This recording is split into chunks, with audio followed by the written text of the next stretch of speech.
السلام علیکم ورحمۃ اللہ وبرکاتہ۔ نحمدہ ونصلی ونسلم علی رسولہ الکریم وعلی آلہ واصحابہ اجمعین، اما بعد فاعوذ باللہ من الشیطان الرجیم، بسم اللہ الرحمن الرحیم۔ یوصیکم اللہ فی اولادکم للذکر مثل حظ الانثیین، صدق اللہ مولانا العظیم۔ درود شریف پڑھیں، اللہم صلی علی سیدنا مولانا محمد معدن الجود والکرم وآلہ وصحبہ وبارک وسلم۔ محترم سامعین، بہت دنوں کے وقفے کے بعد آج سے پھر آپ کا خادم انشاءاللہ آپ کی بارگاہ میں حاضر ہونے کی کوشش کرتا ہے۔ ماہ رمضان المبارک کے برکت والوں دنوں میں سورہ نساء کی تفسیر شروع ہوئی تھی، اور پھر کچھ بڑے بھائی کی طبیعت اور پھر ان کا انتقال اور کچھ حالات کی وجہ سے کئی دنوں کا وقفہ ہو گیا۔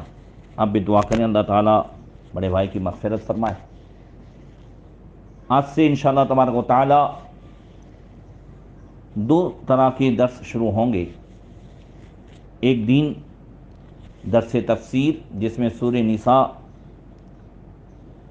کی تفسیر بیان کی جائے گی، اور ایک دن نماز کے مسائل خصوصیت کے ساتھ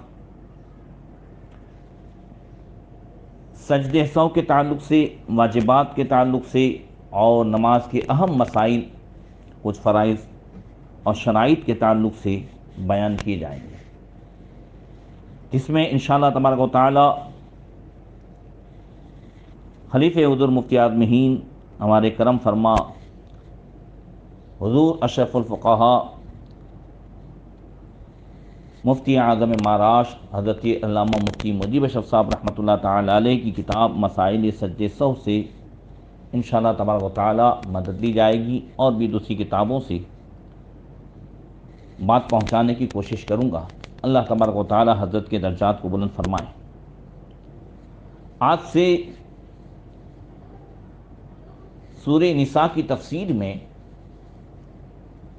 وراثت کے احکام بیان ہو رہے ہیں۔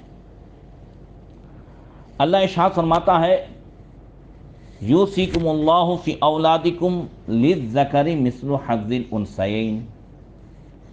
اللہ تمہیں حکم دیتا ہے تمہاری اولاد کے بارے میں کہ بیٹے کا حصہ دو بیٹیوں کے برابر ہے۔ فَإِن كُنَّ نِسَاءً فَوْقَ اثْنَتَيْنِ فَلَهُنَّ ثُلُثَ مَا تَرَكَ۔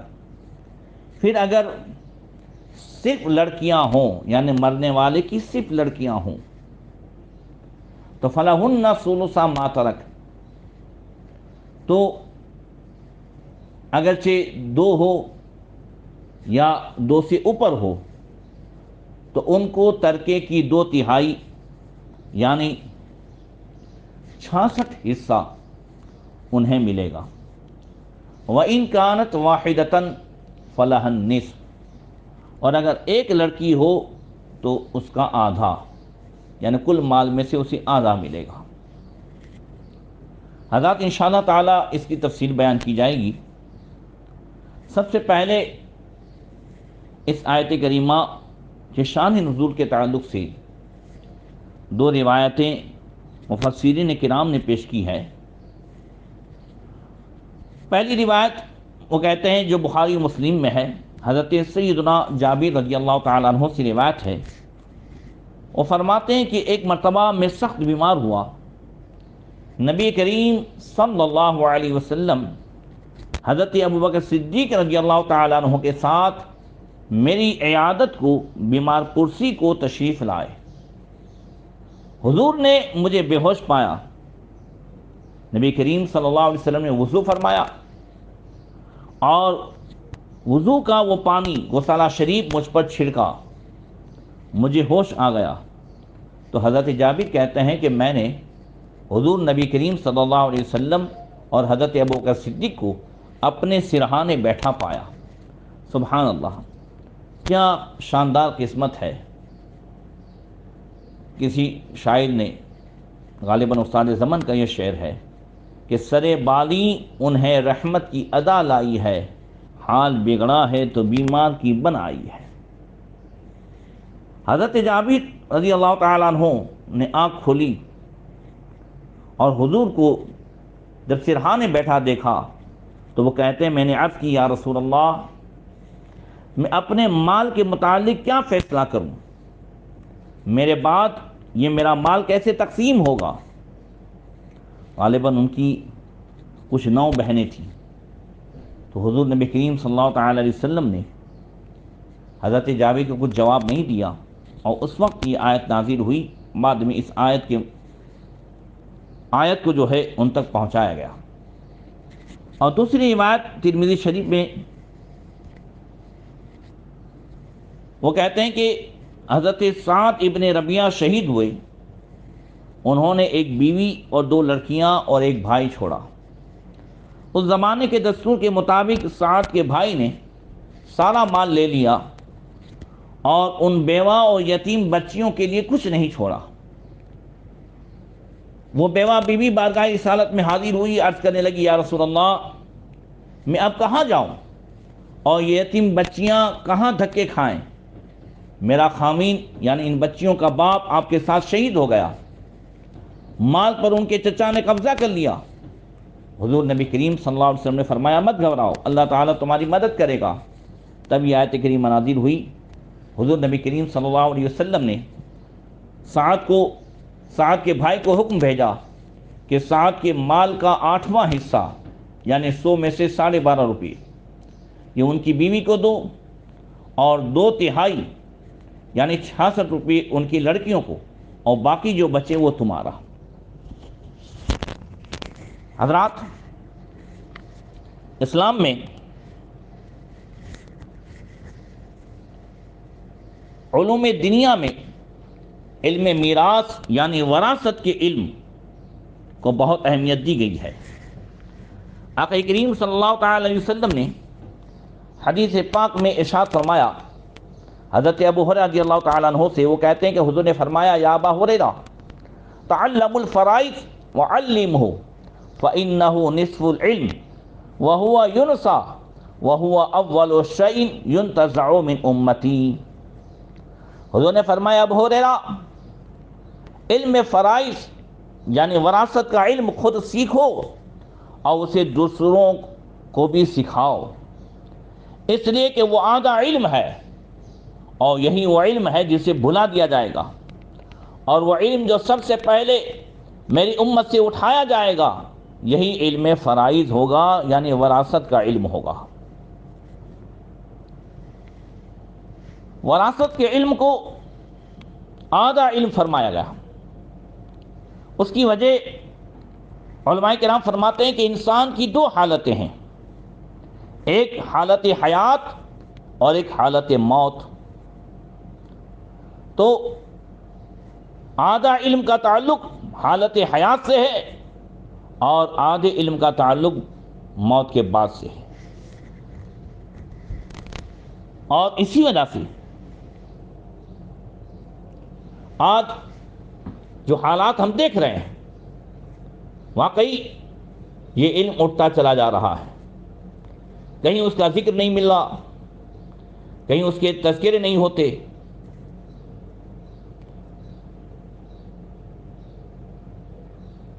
سارے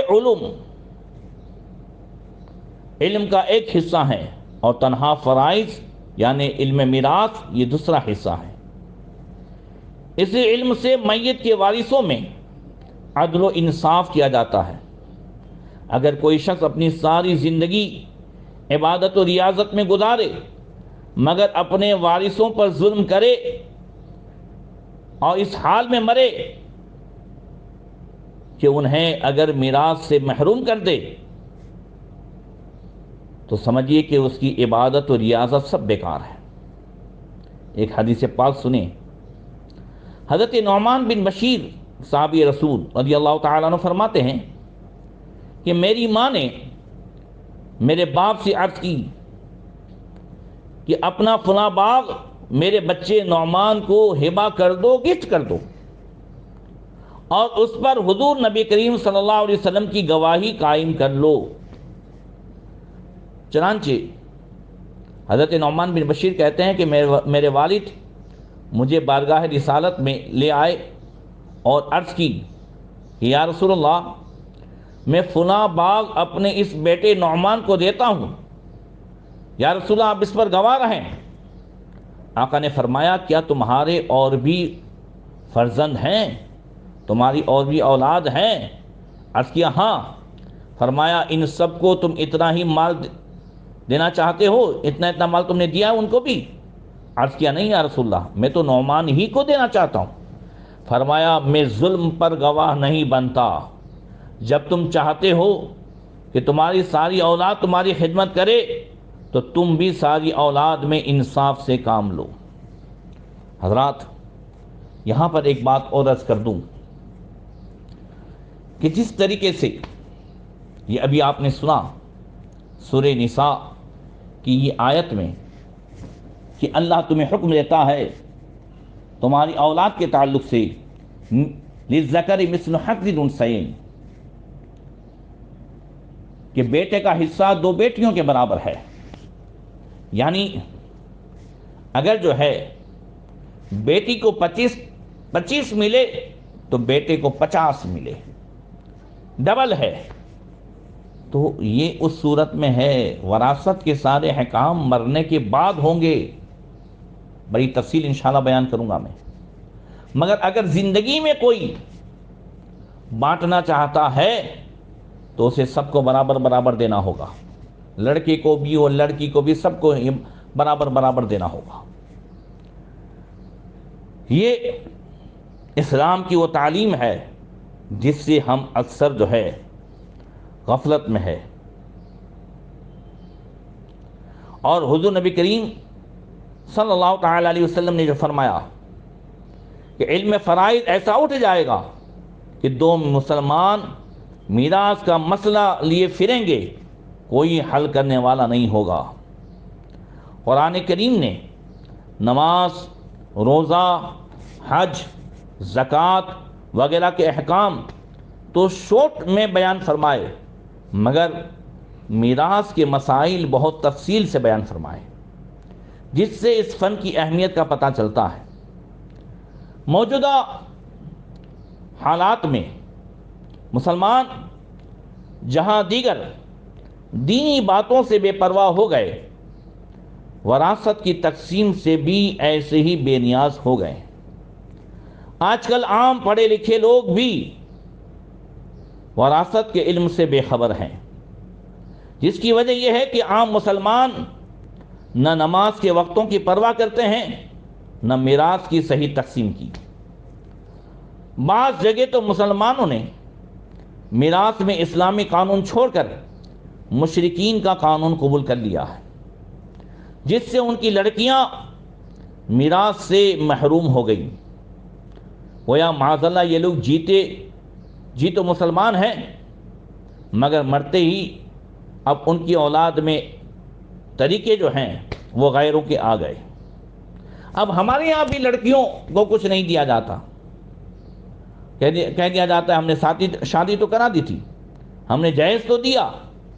یہ جہیز، یہ شادی، یہ سب کچھ جو ہے وہ ذمہ داری میں آتا ہے اور وہ سب گفٹ میں ہے۔ وراثت کے احکام تو زندگی میں ہے ہی نہیں، وہ تو موت کے بعد ہے۔ اس لیے یاد رکھیں کہ یہ معاملہ بڑا سخت ہے، یہ جرم قابل معافی نہیں ہے۔ حقوق اللہ جیسے نماز، روزے وغیرہ یہ تو توبہ وغیرہ سے معاف ہو جاتے ہیں، لیکن حقوق العباد زبانی توبہ سے معاف نہیں ہوتے۔ میراث تمام وارثوں کا حق ہے، اگر اس میں کمی بیشی کر کے کسی کی حق تلفی کی گئی تو اس کی معافی توبہ سے بھی نہیں ہوگی۔ اس لیے اے مسلمانوں، ہم بیٹوں کی، لڑکوں کی ناجائز محبت میں اپنی آخرت کیوں برباد کریں؟ نہ بیٹے ہمیں یہ جنت دے دیں گے، نہ بیٹیاں تمہیں دوزخ میں دھکا دے گی۔ دونوں جب ہمارے لگتے جگر ہیں، ان سب کو وہ حق دیں جو اللہ تعالیٰ نے مقرر فرمایا ہے۔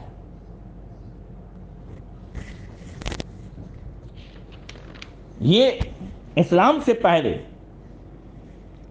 عرب میں وراثت بڑھتی تھی، ایسا نہیں تھا،